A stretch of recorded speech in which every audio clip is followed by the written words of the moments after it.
আমাদের এই জীবনে অনেক কাজ করি আমরা।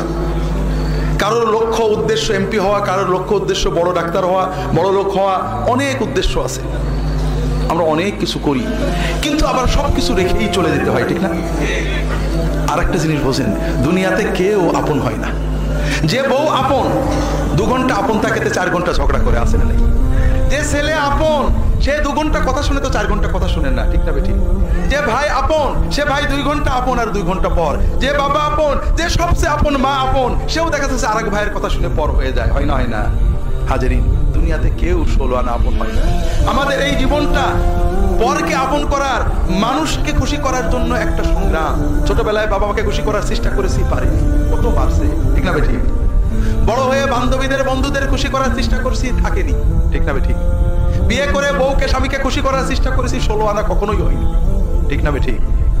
কর্মক্ষেত্রে, জীবনে, সব জায়গায় আমরা 12 আনা ব্যর্থ, যদি 4 আনা সফল হইও, ঠিক না বেঠিক? একজনই আছে যাকে আপন করলে তিনি কখনো পর হন না। কে? আল্লাহকে আপন করতে পারলে সব সময় আল্লাহকে সাথে। যদি আল্লাহকে আপন করে নিতে পারেন, আপনার বিপদে আপদে কষ্টে দুঃখে সব সময় মনে হবে আল্লাহ আপনার সাথেই গেছে।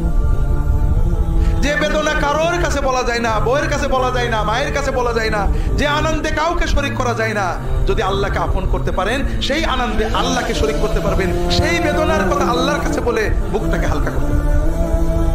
কথা কি বুঝতে পেরেছেন? কাজেই ভাইরা, আসেন না সবাই নিয়ত করি যে এত সহজ কাজ আমরা নিয়ত করলাম, আল্লাহ আমার বাকি জীবন যতটুকু আছে, 1 দিন হোক আর 100 বছর হোক, আমি তোমার ওলি হওয়ার চেষ্টা করব। আল্লাহ তাআলা সকলের নিয়ত কবুল করে নিন, আমিন। এখন প্রশ্ন হলো, আল্লাহর ওলি হতে কি লাগবে? কোরআন কারীমের 2টো আয়াত আমি আলোচনা করার চেষ্টা করব। আল্লাহ তাআলা তৌফিক দান করুন, আমিন। আল্লাহ তাআলা ওলির পরিচয় দিয়েছেন। দুর্ভাগ্যবশত বাংলাদেশের মানুষ, আমরা কিন্তু ওলি আল্লাহদের খুব ভক্ত, ঠিক না বেঠিক? এটা বাস্তব, কারণ ওলি আল্লাহরাই এদেশে দিন এনেছেন। ওলি আল্লাহদের ভক্ত হওয়া, মহব্বত করা খারাপ জিনিস না, কিন্তু সমস্যা হলো ওলিকে কিভাবে চিনবো? ওলির চিহ্ন কি? যে ব্যক্তির পাগড়িটা খুব সুন্দর, সে ওলি, ঠিক না? তালি মনমোহনরা সিং সেও বড় ওলি, ঠিক না? যার জুব্বাটা খুব সুন্দর, সে আল্লাহর ওলি, ঠিক না? তাহলে তো ইন্ডিয়ার সাই বাবা আর খ্রিস্টানদের পোপ, সেও আল্লাহর ওলি হয়ে যেত। কথা বুঝতে পারেননি? যার দাড়িটা খুব বড়, সে আল্লাহর ওলি নাকি? তাহলে তো রবীন্দ্রনাথ ঠাকুর আল্লাহর ওলি হয়ে যেত। কথা বোঝেননি? যে অলৌকিক কাজ দেখাতে পারে, যে ফু দিলে বোতল ফেটে যায়, কাছে গেলে মনের কথা বলে দেয়, নাম বলে দেয়, যে দোয়া দিলে রোগ ব্যাধি সেরে যায়, সে তো আল্লাহর ওলি, ঠিক না? তাহলে ভাইরা, ইন্ডিয়াতে শত শত সাধু আছে, শত শত সাই বাবা আছে, এরা সব আল্লাহর মহা ওলি। একবার আশীর্বাদ করলে মন্ত্রী হয়ে যায়, গেলেই বলে দেয় তোর এই রোগ, তুই ওই কাজ কর। ওরা তো আল্লাহর ওলি, ঠিক না? হাজরিন, এই জায়গায় বড় ফিতনা, বড় সমস্যা। বাংলাদেশের মানুষ এখানেই ঠকে গেছে। ওলিকে মহব্বত করে ওলি কিভাবে চিনতে হয় চেনে না। কারণ এই না চেনার কারণ ভাইরা, ছোট্ট একটা কথা না বললেই নয়, সবাইকেই বলতে হয়। কারণ আমরা মুসলমান, দিনের অনেক আবেগ আছে। দেখেন কত মানুষ আপনারা দিন শুনতে আসছেন, তাফসীরুল কোরআন শুনতে আসছেন, বছরে একবার লক্ষ লক্ষ টাকা খরচ করে, কিন্তু এই কোরআনটা আপনারা সবাই পড়েছেন তো? সবাই পড়েছেন? কোরআন পড়েছেন তো সবাই? কোরআন তরজমা সবাই পড়েছেন? হাজরিন, জান্নাতটা কার? আল্লাহ তো তার জান্নাতকে ফুরফুরার পীর সাহেবকে আপাতত লিজ দিয়েছেন, ঠিক না? দেননি? তবে অন্য কোন পীরকে তো লিজ দিয়েছেন, না হলে মৌলানা সাহেব কোন দলের নেতাকে তো লিজ দিয়েছেন। জান্নাতটা কার? আর কোরআনটা কার? আল্লাহর কোরআন পড়বেন না, বুঝবেন না, আল্লাহর জান্নাতে যাবেন, এটা বড় কঠিন। যদি ঈমান বাঁচাতে চান, আলেমদের মুখে শুনতে হবে, ওয়াজ শুনতে হবে, সব ঠিক আছে, মশলা শুনতে হবে, কিন্তু সাথে সাথে একটা কাজ করতে হবে, সেটা হলো আল্লাহর কোরআন পড়তে হবে। কথা বোঝেননি? কোরআন না পড়ার কারণে হুজুরেরা আমাদের একবার এই কান ধরে টানে, আর একবার এই কান ধরে টানে, যে যা বলে আমরা দৌড়াই। আল্লাহ তাআলা কোরআনের প্রথম আয়াতে প্রথম কথা কি নাজিল করেন? ইকরা, ইকরা বিসমি রাব্বিকাল্লাযী খালাক। ইকরা মানে শোনো, ঠিক না? পড়ো। আমরা কি পড়ে মুসলমান না শুনে মুসলমান? আল্লাহ বললেন পড়ে মুসলমান হও, পড়ো পড়ো পড়ো। আমরা মারা যাওয়ার পরে ফেরেশতারা আমাদের 3টে প্রশ্ন করবে, জানেন তো? মার রব্বুকা ওমা দীনুকা ওমান নাবিয়ুক, তোমার রবকে, তোমার দিন কি, তোমার নবী কে। যে প্রশ্নের উত্তর দিতে পারবে না সে বলবে হা হা লা আদরি সামা'তুন নাস ইয়াকুলুনা শাইয়ান ফাকুলতু, হাই হাই আমি তো জানি না, আমি মানুষদেরকে শুনতাম কি জন্য বলতো, আমিও শুনে শুনে বলতাম, কিন্তু এখন তো মনে পড়ছে। এই লোক শোনাউল্লাহ না পড়াউল্লাহ? শোনাউল্লাহ না পড়াউল্লাহ? আর যে পাশ করবে তাকে ফেরেশতারা 4 নম্বর প্রশ্ন করবে। খুব খেয়াল করেন, কিন্তু প্রশ্ন কিন্তু 3টে না 4টে। চতুর্থ প্রশ্ন তারা করবেন, ওমা ইউদরিক বিমা দারাইতা, তুমি যে এই 3টে প্রশ্নের উত্তর সঠিক সঠিক বলে দিলে, কিভাবে জানলে, কোথা থেকে শিখলে? ওই ব্যক্তি উত্তর দেবে, কি উত্তর দেবে? রাসূল সাল্লাল্লাহু আলাইহি ওয়াসাল্লাম বলে দিয়েছেন, ক্বারাতু কিতাবাল্লাহ ওয়া সাদ্দাকতু আয়াতিহি ওয়া সাদ্দাকতু রাসূলুল্লাহ, আমি আল্লাহর কিতাব পড়েছিলাম, ক্বারাতু পড়েছিলাম, আল্লাহর কিতাবের ভিতরে আল্লাহ আয়াতগুলোতে যা যা বলেছেন আমি সত্য বলে বিশ্বাস করেছিলাম, অর্থাৎ পড়েছিলাম, বুঝেছিলাম, আল্লাহ যা যা বলেছে সত্য বলে মেনে নিয়েছিলাম। অন্য রিওয়ায়াতে আল্লাহর নবীর কথাগুলোকে সত্য বলে মেনে নিয়েছিলাম, এই জন্য আমি উত্তর দিতে পেরেছি। এ লোক পড়াউল্লাহ না শোনাউল্লাহ? এ লোক পড়াউল্লাহ না শোনাউল্লাহ? তো ভাই কোন দলে যাবেন জানি না, আমার বড় ভয় হয় শুধু শোনাউল্লাহ হয়ে ভাইয়েরা নাজাত পাওয়া যাবে কিনা আল্লাহই ভালো জানেন। আল্লাহ আপনার অন্তর জানেন, চেষ্টা জানেন, সাধ্য জানেন। আপনি সাধ্য মতো চেষ্টা করলে আল্লাহর কাছে পেয়ে যাবেন। কিন্তু যদি আল্লাহ দেখেন যে আমার বান্দা অবহেলা করে, তাহলে কি করবেন? হাজরিন, আল্লাহর দিন খুব সহজ। আমি লম্বা করতে পারবো না, অনেকগুলো বিষয় রয়েছে, শুধু একটুই বলবো ভাইরা, আমি আপনাদেরকে আমার লেখা বই পড়তে বলছি না। কার বই পড়তে বলছি? সবার ব্যাপারে মতভেদ আছে, কোরআনের ব্যাপারে মতভেদ আছে। কোরআন আমরা পড়ি না, কোরআন সহি পড়া শিখবেন, শুধু তেলাওয়াত করবেন না, তরজমাও পড়বেন। কোরআনের আরবি বুঝে কোরআন বোঝাটাই হলো উচিত। যখন আরবি জানবেন না, কোনো ভালো আলেমের কাছে যে দর্শে কোরআন শিখবেন, অথবা কোনো ভালো আলেমের অনুবাদ, তরজমা, তাফসীর নিয়ে পড়ে পড়ে পড়ে পড়ে কোরআনের অর্থ বোঝার চেষ্টা করবেন। বুঝতে পেরেছেন তো?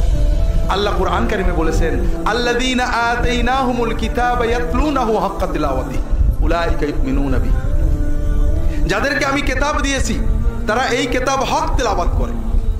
হক তেলাওয়াত অর্থ হাদিস শরীফে এসেছে, বুঝে তেলাওয়াত করে, হৃদয় দিয়ে অনুভব করে তেলাওয়াত করে। আল্লাহ তাআলা বলেন এরাই হলো সত্যিকারের ঈমানদার। কথা বোঝেন? তাহলে কোরআনের হক তেলাওয়াত মানে বুঝে তেলাওয়াত করা, আর না বুঝে তেলাওয়াত করা তাহলে কি তেলাওয়াত? হাই হাই, কথা বলেন না কেন? না বুঝে তেলাওয়াত করা কি তেলাওয়াত? না হক তেলাওয়াত।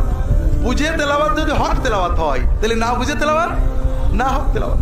তারপরও আপনি সাধ্যের ভিতরে চেষ্টা করেছেন, বোঝেননি, আল্লাহ আপনাকে পুরো সওয়াব দেবেন। কিন্তু আপনি চেষ্টা করেননি, তাহলে তো মুশকিল। একজন মানুষ আমার কাছে আসছে, হুজুর আমি রিক্সা চালাই, গরিব মানুষ, জামা টামা থাকে না, টুপি থাকে না, নামাজ রুখতে হয়, টুপি ছাড়া জামা ছাড়া নামাজ পড়লে কি হবে? আমি কি বলবো ভাই? হবে। ওই লোকটা বললো আলহামদুলিল্লাহ, জীবনেও আর টুপিও কিনবো না, জামাও কিনবো না। এইবার কি হলো? এটা কিন্তু ঠিক হলো না। আপনি কোরআন বোঝেন না, আপনি পড়বেন না, পড়বেন, আপনি চেষ্টা করেছেন, আপনার সাধ্যের ভিতরে যতটুকু করেছেন ওটাই হবে। কিন্তু যদি আপনি না বুঝে পড়াটাকেই পূর্ণ পড়া মনে করেন, জীবনে আর বুঝবই না, তাহলে তো আল্লাহকে ধরা খেয়ে যাবেন। আমরা অনেকে ওলামায়ে কেরাম কোরআন বুঝে পড়াকে ভয় পায়, কোরআন বুঝে পড়ে ভুল শিখে কিনা। হাজরিন, অনেকে বলেন কোরআনের তাফসীর পড়তে 19 রকম এলেম লাগে। শুনেছেন নাকি এরকম কথা? শুনেছেন? তাহলে ভাইরা, যেটা বলছিলাম ভাইরা, কোরআনের তাফসীর পড়তে 19 রকম এলেম লাগে, তাহলে কোনো বই পড়া যায় না। হাদিস মুহাদ্দিস হতে 17 রকম এলেম লাগে, ফকিহ হতে 30 রকম এলেম লাগে, ওয়াইজ সুফি হতে, পীর হতে 30 রকম এলেম লাগে। তাহলে আপনারা ইহা উলুমুদ্দিনের তরজমা পড়তে পারবেন না, বেহেশতি জওহর পড়তে পারবেন না, হারাম। ফাজাইলে আমল পড়তে পারবেন না, হারাম। মুনতাকাবুল হাদিস পড়তে পারবেন না, হারাম। রিয়াদুস সালেহিন পড়তে পারবেন না, হারাম। যদি তাফসীর করা আর তাফসীর পড়া এক হয়, তাহলে সব বই পড়াই তো আরাম হয়ে যাবে। কথা বোঝেননি? তাফসীর করার জন্য ইলম লাগে, মুহাদ্দিস হওয়ার জন্য ইলম লাগে, ফকিহ হওয়ার জন্য ইলম লাগে, সুফি হওয়ার জন্য ইলম লাগে। কিন্তু তাসাউফের বই লিখতে, লেখা বই পড়ার জন্য, হাদিসের লেখা বই পড়ার জন্য, আমলের লেখা বই পড়ার জন্য, ফিকহের লেখা বই পড়ার জন্য কোনো ইলমই লাগে না। না ইলম আলাদের জন্যই তো বইগুলো লেখা হয়। কথা বুঝতে পারেন? বড় কষ্ট লাগে ভাইরা। আমরা মানুষদেরকে কোরআন থেকে সরিয়ে নিতে চাই, এর কারণ অন্য কিছু না। যখন কেউ কোরআন পড়ে তখন আলেমদেরকে নানা রকম প্রশ্ন করে। আমাদের সমাজে আলেম ওলামারা নির্যাতিত, নিপীড়িত, নিগৃহীত, বঞ্চিত। গরিব মানুষ বেতন পায় 5,000 টাকা, ইমামতি করে, গায়েল শোনে, সব জায়গায় বই পড়ার সুযোগ পান না, গবেষণার সুযোগ পান না। যদি মুসল্লি এসে উল্টো পাল্টা প্রশ্ন করে, উনি পড়বেন কোথায়? বকা দিয়ে দেন, কেন এইসব পড়ো, তুমি কি সব নাসেক মানসুক জানো নাকি? কথা বুঝতে পেরেছেন? ওলামায়ে কেরাম অনুরোধ করবো, এটা 100 বার ঠিক, ওলামায়ে কেরাম মাজলুম, কিন্তু তাই বলে আপনার দ্বারা যেন দিনের ক্ষতি না হয়। আপনি উত্তর দিতে না পারলে বলবেন যে ভাই ঠিক আছে, আপনি কোরআনের তরজমা পড়েছেন ভালো, এর উত্তরটা আমি আমার উস্তাদদের আলেমদের থেকে জেনে আপনাকে পরে জানাবো। অথবা বলেন অমুক আলেমের কাছে যান। মানুষদেরকে কোরআন পড়তে, কোরআন বুঝতে আপনি বাধা দেবেন না ভাইরা, উলামায়ে কেরামের কাছে যেতে হবে। কিন্তু এই লক্ষ লক্ষ মানুষ কেন গোমরা হয়ে যাচ্ছে আমার বড় ভয় লাগে। আমাকে অনেকে বলেন হুজুর কোরআন পড়ে গোমরা হয়ে যাবে, নাউজুবিল্লাহ। এই যে সমাজের লক্ষ লক্ষ মানুষ শিরকে ডুবে আছে, বিদআতে ডুবে আছে, পাপে ডুবে আছে, বেপরদা চলছে, জেনা ব্যভিচার করছে, মদ খাচ্ছে, সুদ খাচ্ছে, কবরের সেজদা করছে, পীরের সেজদা করছে, দ্বীনের নামে শিরক কুফর করছে, এরা কোরআন পড়ে করছে না না পড়ে করছে? ভাইরা, কোরআন পড়ে কেউ এইসব করে না। কোরআন পড়ে খুব কম লোকই ভুলভাল করে, অধিকাংশ মানুষই ভালো হয়ে যায়। কথা বলেন। এখন কেউ যদি বলে মাদ্রাসায় পড়ে অমুক লোক চোর হয়েছে, 100 জনের ভিতর 2 জন লোক খারাপ হয়েছে, কাজেই মাদ্রাসায় পড়া যাবে না, কথা কি ঠিক হবে ভাইরা? কেউ যদি বলে দাড়ি রেখে অমুক লোক অন্যায় কাজ করেছে, কাজে দাড়ি মানি রাখা যাবে না, এটা কি ঠিক হবে ভাইরা? না। কাজেই আমার অনুরোধ হলো, ভাইরা যদি সত্যিকারের ঈমান বাঁচাতে চান, ঈমান নিয়ে জান্নাতে যেতে চান, আল্লাহর ওলি হয়ে জান্নাতে যেতে চান, সব কথা বলবো। প্রথমে যে কথা হয়তো শেষে বলা হবে না, বলে যাব, আল্লাহর হস্তে নিজের ঈমান নিজে বাঁচাতে হবে। ভাইরা, নিজে কোরআন পড়ুন, সহিহ তেলাওয়াত শিখুন, কোরআনের তরজমা পড়ুন। না পড়তে পারলে যদি আপনারা নিরক্ষর হন, মসজিদের ইমাম সাহেবকে মাসে 200 টাকা, 300 টাকা, 500 টাকা দেবেন, যে সপ্তাহে অন্তত 1 দিন 2 দিন, অথবা প্রতিদিন ইশার পরে, মাগরিবের পরে, জোহরের পরে, ফজরের পরে 10 মিনিট, 15 মিনিট, 20 মিনিট মাআরিফুল কোরআন, তাফসিরে তাওজিহুল কোরআন, কোন ভালো আলেমের লেখা তফসির, তুমি শুধু কোরআনের আয়াত পড়বে আর তফসিরটা পড়বে, নিজের থেকে কিছু বলবে না। বাইরে একটু দেখেন না, 1 বার 2 বার কোরআন তরজমা পড়ুন অথবা শুনুন, দেখবেন ঈমান পাল্টে গেছে, তাকওয়ায় আপনার অন্তর লাল হয়ে গিয়েছে, রঙিন হয়ে গিয়েছে, আল্লাহর বেলায়েত আপনি এমনিই পেয়ে যাবেন। আল্লাহ রাসূল সাল্লাল্লাহু আলাইহি ওয়াসাল্লাম বলছেন, ইন্না হাযাল কুরআন শাফিউন মুশাফফা ওয়া মাহিলুন মুসাদ্দাক ফামান জাআলাহু আমামাহু কাদাহু ইলাল জান্নাহ ওয়া মান জাআলাহু খালফাহু কাদাহু ইলান নার আও কামা ক্বালা সাল্লাল্লাহু আলাইহি ওয়াসাল্লাম। এই কোরআন যার জন্য শাফাত করবে, আল্লাহ তার শাফাত শুনবেনই, আর যার বিরুদ্ধে বিবাদী হবে তার আর রক্ষা নেই। কেউ যদি এই কোরআনকে সামনে রাখে, কোরআনের তালেবে ইলম হয়, কোরআনের মুরিদ হয়ে যায়, কোরআনের অনুসারী হয়ে যায়, এই কোরআন তাকে জান্নাতে নিয়ে যাবে। আর কেউ যদি কোরআনকে পিছনে ফেলে রাখে, কোরআনকে মটকাই তুলে রাখে, কোরআনকে সামনে না রাখে, এই কোরআনের সাথে যদি বেয়াদবি করে, কোরআন তার বিরুদ্ধে গেলে তার আর বাঁচার উপায় থাকবে না। তো ভাইয়েরা, আমরা অনেক সময় বলি যে আমি অমুক হুজুরের মুরিদ, আমার হুজুর যদি জান্নাতে যায় আমিও যাব, এরকম বলে নাকি? হলে তাই না? আমি একবার এক ওয়াজের মাহফিল, এরকম একটা বড় ওয়াজ মাহফিলে, কোথায় তো চট্টগ্রাম না কোথায়, এরকম বলছে আমাদের দাদা হুজুর জান্নাতে আমিও যাবো। এই কোনে এক যুবক বসেছিল, সে ছোট্ট করে বলছে, হুজুর আপনার দাদা হুজুর জান্নাতে গেছে, দেখে আছেন তো? কথা বোঝেননি? অমক হুজুর, অমক পীর, অমক মাওলানা, অমক মুর্শিদ জান্নাতে গেছে, দেখে আসছেন নাকি? কি করে বললেন? ইমাম আবু হানিফা রাহমাতুল্লাহ আলাইহি তার লেখা ফিকহুল আকবার বইটার অনুবাদ এবং ব্যাখ্যা এখানে পাবেন। তিনি তার এই ফিকহুল আকবার বইয়ে এবং ইমাম তাহাবী রাহমাতুল্লাহ আলাইহি তার আল আকিদা তাহাবিয়া বইয়ে স্পষ্ট লিখেছেন, যার নাম কোরআনে নেই অথবা যার নাম কোনো হাদিসে স্পষ্ট নেই, কোরআন বা হাদিসে যাকে জান্নাতি বলে, আল্লাহর ওলি বলে সাক্ষ্য দেওয়া হয়নি, এই রকম কোন মানুষকে আল্লাহর ওলি বলা তো দূরের কথা, জান্নাতে যাবে এই কথাও নিশ্চিতভাবে বলা যাবে না। কিন্তু এই কোরআন যে জান্নাতে যাবে এ ব্যাপারে কি সন্দেহ আছে? তাহলে আসেন না কোরআনকে ধরি। আর আল্লাহর হাবিব, আল্লাহর খলিল মুহাম্মদ রাসূলুল্লাহ তিনি বলছেন কোরআনকে ধরলে জান্নাতে নেবেই, এরপরও কি সন্দেহ থাকে? আপনারা অনেক সময় মনে করেন যে কোরআন ধরা কঠিন, হুজুর ধরা সহজ, ঠিক না? আমি আল্লাহর ওলি হওয়ার আয়াত এবং হাদিস বলবো, তার আগে একটা মজার কথা মনে পড়লো, না বললে পরে ভুলে যাব। আমাদের দেশে অনেক মানুষ আছেন যারা বলেন নামাজ না পড়লে কি হয়, ঈমান ঠিক আছে, বলে না? মাশাআল্লাহ। হ্যাঁ, আর আমি আপনাদের মারেফতের ভেদ বলি, নামাজ পড়ে না ঈমান ঠিক আছে, এইরকম মুসলমান বাংলাদেশে যত বেশি হবে আমাদের হুজুরদের তত লাভ। এই জন্য আমরা যতই বলি নামাজ পড়ো বাবারা, নামাজ পড়ে, এটা আমাদের মুখের কথা। দেখবেন বেনামাজি মরে গেলে দাওয়াতে চলে যায়, বেনামাজির জানাজা পড়াই, দুবাই মাশাআল্লাহ জান্নাতুল ফেরদৌসে পৌঁছে দিই, ঠিক আছে না? ঠিক আছে। কারণ নামাজ পড়ে না এই রকম মুসলমান বেশি থাকলে আমাদের লাভ কি করে? একটু ভেদের কথা শিখে না। নামাজ পড়ে না, ইমান ঠিক আছে, তার মানে সে বোঝে যে বিপদ আপদ আল্লাহ দেয়, আল্লাহই কাটায়, কিন্তু নামাজ কালাম জানে না। ওর যখন কোনো বিপদ হয়, ছোট বিপদ বড় বিপদ, গরুর অসুখ, ছেলের অসুখ, স্বামীর অসুখ, মামলা মোকদ্দমা, রোগ ব্যাধি, মাথা ব্যথা, কষ্ট হয়, ও আল্লাহর কাছে দোয়া করতে দেন, নামাজ কালাম জানে না। ও তখন কি করে? 200 টাকা 500 টাকা, একটা মুরগি 2টো ছাগল নিয়ে, আমাকে অবহেলা করেন না, বাংলাদেশের 16 কোটি মানুষের জন্য প্রায় 12 লাখ পীর আছে, তার ভিতরে আমি একজন, একবার খেলাফত হওয়া পীর, কাজেই আমরাও ভাগের ভাগ কিছু পাই। তাহলে বেনামাজি মুসলমান নারী পুরুষ দেশে বেশি থাকলে আমাদের লাভ না লস? আর আপনাদের লস। কেন? 1 নম্বর হলো ইমানটা লস। কারণ আপনি আল্লাহ রাসূল সাল্লাল্লাহু আলাইহি ওয়াসাল্লাম বারবার বলেছেন নামাজ না পড়লে ইমান ঠিক থাকে না। যত হুজুরি যাই বলুক, মুহাম্মদ রাসূলুল্লাহ সাল্লাল্লাহু আলাইহি ওয়াসাল্লাম বলেছেন নামাজ না পড়লে ইমান ঠিক থাকে না। 2 নম্বর কথা হলো আরো ইমান যাওয়ার অন্য কারণ আছে। বিপদে পড়লে কার ডাকতে হয়? আপনি বিপদে আল্লাহকে না ডেকে মনে করেন অমুকের কাছে গেলেই বোধহয় বিপদ কেটে যাবে, এটাও ইমান নষ্ট হওয়ার একটা কারণ। তাহলে আপনি প্রথমে ইমানটা নষ্ট করলেন, হারালেন। 2 নম্বর, আপনার টাকা, ছাগল, গরু হারালেন। ওইটা নিজের বাড়িতে বাচ্চা কাচ্চা নিয়ে জবাই করে খাইলে, বিক্রি করে টাকা দিয়ে খাইলে আপনার লাভ হতো না? আমার দিয়ে দিলেন, আমার তো এমনিই চর্বি অনেক, তাহলে 2টো লস গেল। কয়টা লস গেল? 3টে লস হলো। যে জন্য গেলেন সেটাও হয় না। এই হুজুরি সব হাদিয়া দিলেই কি বিপদ কেটে যায়? একেবারে প্রতি বছরই তো দেয়া লাগে, তারপরও বিপদ থেকেই যায়, ঠিক না ঠিক? হ্যাঁ, বিপদ কাটে, সবারই কাটে। ওই মা কালীর মানতও যে করে তারও কাটে, ও যে দরগায় মানত করে তারও কাটে, যে কিছুই করে না তারও কাটে, না কাটে না? কারণ মানুষ যখন মনের আবেগে ডাকে, শিরিক করলেও আল্লাহ দোয়া কবুল করে, আল্লাহ কোরআনে বলেছে। তবে শিরকের জন্য তাকে শাস্তি পেতে হবে। তাহলে লস কয়টা হলো? 3টে। ইমান লস হলো, টাকা পয়সা লস হলো, বিপদ রয়েই গেল।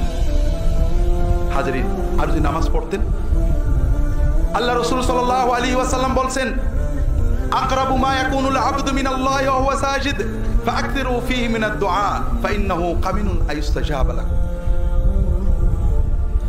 বান্দা যখন নামাজে সাজদা করে, তখন বান্দা আল্লাহ তাআলার সবচেয়ে কাছে চলে যায়, নিকটবর্তী হয়ে যায়, বান্দার সাথে আল্লাহর দিদার হয়ে যায়। ওই সাজদার ভিতরে তোমরা বেশি বেশি করে আল্লাহর কাছে দোয়া করবে। নামাজের সাজদার ভিতরের দোয়া আল্লাহ কবুল করার সম্ভাবনা খুবই খুবই বেশি। কাজেই যে মানুষ নামাজ পড়তে পারে, নামাজে আল্লাহকে ডাকতে পারে, নামাজ পড়ে আল্লাহর কাছে দোয়া করতে পারে, ওর কোনো বিপদ থাকে না। আমি আপনাদের নিশ্চয়তা দিয়ে বলছি, নামাজটা মন দিয়ে পড়েন। নামাজের সেজদায় রাসূলুল্লাহ সাল্লাল্লাহু আলাইহি ওয়াসাল্লাম যে সুন্দর সুন্দর দোয়া পড়তেন, পড়েন। 1টা মাস পড়ে দেখেন, আপনার কোনো বিপদ থাকলে আপনি আমাকে বলেন। আপনারা মনে করেন নামাজ পড়া কঠিন, হুজুরের কাছে যাওয়া সহজ, ঠিক? এই কথাটা চিন্তাটাকে ঠিক। নামাজ আমার মালিকের সাথে পড়বো, 2 মিনিট 5 মিনিট মালিকের সাথে কথা বলবো, আর হুজুরের কাছে যাবো, গাড়ি উঠবো, গাড়ি চড়বো, টাকা নেবো, হাদিয়া নেবো, দেবো, আবার টেনশন করবো। সহজ কোনটি?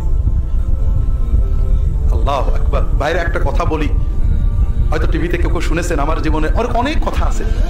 ইসলামিক টিভিতে তখন প্রোগ্রাম করি, আমি কোন কোন দিনে প্রোগ্রাম করি, লাইভ প্রোগ্রাম, জানে তো সবাই। টিভি প্রোগ্রামের আগে বসে আসি, কিছুক্ষণ আগেই পৌঁছে যেতাম। হঠাৎ এক ভাই এসে আসি, ঢাকা একেবারে বাইতুল মুকাররমের কাছে, ওখানে কি যেন বিজয়নগর না কি নাম, যাই হোক, ওইখানে বাড়ি। বলছেন যে হুজুর আপনার প্রোগ্রাম নিয়মিত শুনি, আপনারা তো তাবিজ নিতে এই সমস্ত যারা করে ওদের কাছে যাইতে নিষেধ করেন, কিন্তু আমি খুব বিপদে পড়েছি, এখন কি করবো, সুন্নাতের আলোকে কোনো আমল আছে কিনা একটু বলেন। ভাই কি বিপদ? তা আমার একটু জমি আছে ঢাকার ভিতরে, জমিটা এক ডেভেলপারকে দিচ্ছি, জমির জন্য দলিলগুলো ডেভেলপারকে দিতে হয়। তো জমির দলিলগুলো ডেভেলপারকে দিচ্ছি, সে কাগজপত্র রেডি করে এগ্রিমেন্ট করে আমার টাকা দেবে ইত্যাদি। কিন্তু এখন সে দলিলও করছে না, টাকাও দিচ্ছে না, আমার দলিল ফিরিয়েও দিচ্ছে না। আর এইসব ডেভেলপাররা খুব প্রভাবশালী হয়, সন্ত্রাসী বসে, হুজুর আমার এখন ভয় আছে, আমার জমিও গেল, আমার টাকাও গেল, সবই গেল, কি করবো, কি করবে আমি তো আর জানি না। এখন আমি তাকে বললাম যে ভাই, আল্লাহকে ডাকতে হবে।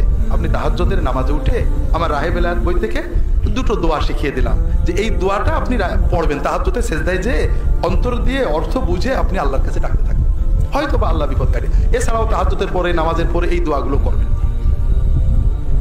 2-3 সপ্তাহ পরে উনি চলে গেছেন।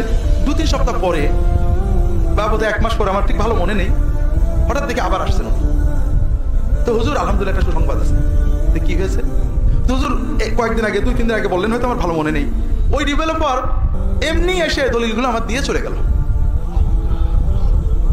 আমি বললাম আলহামদুলিল্লাহ, আল্লাহ তো দয়া করে বিপদ কাটিয়েছেন। বলে হুজুর কিন্তু অন্য একটা বিষয় আমার মন খারাপ লাগছে। কেন ভাই? বলে হুজুর আমি এই যে কয়েক সপ্তাহ তাহাজ্জুদের নামাজে সেজদায় যে আল্লাহর কাছে দোয়া করছিলাম, কাঁদছিলাম, এত মজা পাচ্ছিলাম, এখন আমার মনে হচ্ছে যে দলিলটা যদি আরো 2-4 মাস পরে দিত তাহলে ভালোই হতো। ভাইরা, আল্লাহর ইবাদত, আল্লাহর সাথে কথা বলা যে কত মজা পাইলেন না? মনে করলেন হুজুরের কাছে আরাম, আর আল্লাহর কাছে দিনের ভিতরে 10-15 মিনিট 20 মিনিট নামাজে কথা বলবে, এটা কষ্ট। ভুল বুঝলেন ভাইরা।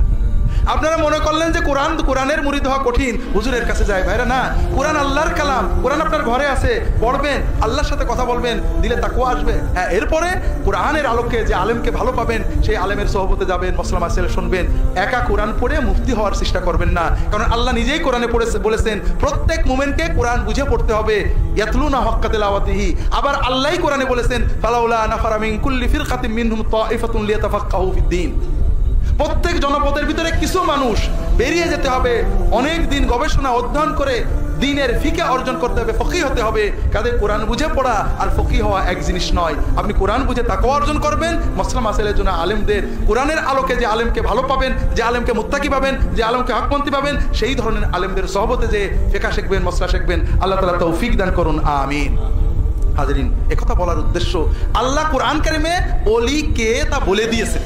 আমরা কোরআন না পড়ার কারণে চিনি না, পাগলের মতো দৌড়িয়ে বেড়াই, ইমানটাও নষ্ট করি। আল্লাহ তাআলা কোরআন কারিমে বলছেন আউযু বিল্লাহি মিনাশ শাইতানির রাজীম, আলা ইন্না আউলিয়া আল্লাহি লা খাউফুন আলাইহিম ওয়া লা হুম ইয়াহজানুন আল্লাযীনা আমানু ওয়া কানু ইয়াত্তাকুন। সাবধান, জেনে রাখো, আল্লাহর ওলিদের কোনো ভয় নেই, তাদের কোনো টেনশন নেই। আল্লাহর ওলি হতে পারলে ভয়ও থাকবে না, টেনশনও থাকবে না, ঠিক না ভাই? কিভাবে? একটা ছোট্ট গল্প বলি। গল্পটা আব্দুল কাদের জিলানী রাহমাতুল্লাহ আলাইহির সময়ের। বাগদাদে তখন দুর্ভিক্ষ হচ্ছে। কি হচ্ছে? দুর্ভিক্ষ। দুর্ভিক্ষ মানে আমরা যারা বাংলাদেশের স্বাধীনতার সময়ে মোটামুটি বড় ছিলাম, 74-এর সময় দুর্ভিক্ষ দেখেছি, দেখেননি? দুর্ভিক্ষ দেখেছেন না দেখেননি? বয়স্করা দেখেছেন না? যুবক কিশোররা দেখেনি? দুর্ভিক্ষ মানে হলো খাবার নেই, টাকা পকেটে আসলে খাবার কিনতে পাওয়া যাচ্ছে না, টাকা নেই, খাবারের দাম আগুন, মানুষ না খেয়ে রাস্তায় মরে আসে, লাশ পড়ে আছে, এর নাম হলো দুর্ভিক্ষ। বাগদাদ মুসলমানদের রাজধানী, সেখানে দুর্ভিক্ষ কেন? এর কারণ জানতে হলে এটাও দরকার, প্রাসঙ্গিক বলা দরকার, যদিও আয়াতের ব্যাখ্যাটা পিছিয়ে যাচ্ছে। আপনারা খ্রিস্টানদের কথা শোনেননি? শুনেছেন তো? খ্রিস্টানরা আমাদের দেশেও আছেন, তারা মানুষের সেবা করেন, ধর্ম প্রচার করেন, আছে না নেই? আমাদেরকে মানবতা শেখান। আবার মুসলমান যুবকদের বলে, মুসলমানদেরকে বলে, দেখো ইসলাম ধর্ম মারামারির ধর্ম, আর খ্রিস্টান ধর্ম ভালোবাসার ধর্ম। নাউজুবিল্লাহ বললেন না? খুব ভালো করে বুঝুন, আমি বিস্তারিত যেতে পারবো না। খ্রিস্টান ধর্মের পোপ পাদ্রীরা 1978 সালে আমেরিকার কলোরাডো স্প্রিংস শহরে মিটিং করেছেন, North American conference on evangelization of Muslims. মুসলমানদের কিভাবে খ্রিস্টান বানাতে হবে সেই বিষয়ক সম্মেলন। এই সম্মেলনে তারা সিদ্ধান্ত নিয়েছেন 1915 সালের ভিতরে বাংলাদেশের অন্তত 3 ভাগের 1 ভাগ মুসলমানকে খ্রিস্টান বানাতে হবে। খুশি হয়েছেন? আর 1940-45-এর ভিতরে বাংলাদেশের মেজরিটি হয়ে যাবে খ্রিস্টান। এজন্য তারা তাদের বাইবেলকে মুসলমানদের ভাষায় তর্জমা করেছেন, নিজেদেরকে মুসলমান দাবি করেন, ইসাই মুসলমান বলেন। তারা বলেন আমরা কোরআনও মানি, ইনজিলও মানি, তাওরাত মানি, আমরা ইসাই তরিকার মুসলমান। ধর্মান্তর বলেন না, ব্যাপটিজম বলেন না, তরিকাবন্দি বলেন। মুসলমানদেরকে বলেন তোমরা মুসলমানই থাকো, নামাজ রোজা পড়ো, একটু ঈসা মসির ধ্যান করো। কোরআন দিয়ে মুসলমানদের বিভ্রান্ত করছেন। কোরআন নিয়ে যে বলে এই দেখো কোরআনের ভিতরে ঈসা মসির নাম আছে, কাজেই তুমি যদি তাকে ত্রাণকর্তা না মানো, ঈসা মসির উপর ঈমান না হনো, জান্নাতে যাবে না। বিভিন্ন প্রতারণার মাধ্যমে মুসলমানদেরকে খ্রিস্টান বানাচ্ছেন, বিভিন্ন প্রতারণা দিয়ে। এরপরে তাদের কাছে একটু যাওয়ার পরে আস্তে আস্তে ইসলামের বিরুদ্ধে অনেক কথা বলেন, রাসূলুল্লাহ সাল্লাল্লাহু আলাইহি ওয়াসাল্লামের বিরুদ্ধে অনেক কথা বলেন, রাসূলুল্লাহ সাল্লাল্লাহু আলাইহি ওয়াসাল্লামের প্রতি ঘৃণা জন্মান, কোরআনের প্রতি ঘৃণা জন্মান। এরপরে যখন ওই মানুষটা কোরআনের উপরে পেশাব করে, তখন তাকে আসল দায়িত্ব দেন। তারা মুসলমানদের ভিতরে বলেন, অনেক কথা বলেন, তার একটা কথা বলেন যে ইসলাম মারামারির ধর্ম। দেখো না হুজুররা কিভাবে মারে, ওই দেখো না জঙ্গিরা কিভাবে মারে, আর খ্রিস্ট ধর্ম ভালোবাসার ধর্ম। হাজরিন, আর মুসলমানরা জানে না, পড়ে না, কাজেই মনে করে তাই তো হুজুররাই তো মারামারি করে, খ্রিস্টানরা তো করছে না। খুব ভালো করে বুঝুন, মুসলমানরা মারামারি করে দুর্ভাগ্যজনক ভাবে, এটা কথা ঠিক আছে, কিন্তু মুসলমানেরা 1000 বছর ধরে যে কয়টা মানুষ মারছে, খ্রিস্টানরা একদিনে তার চেয়ে অনেক বেশি মানুষ মেরেছে।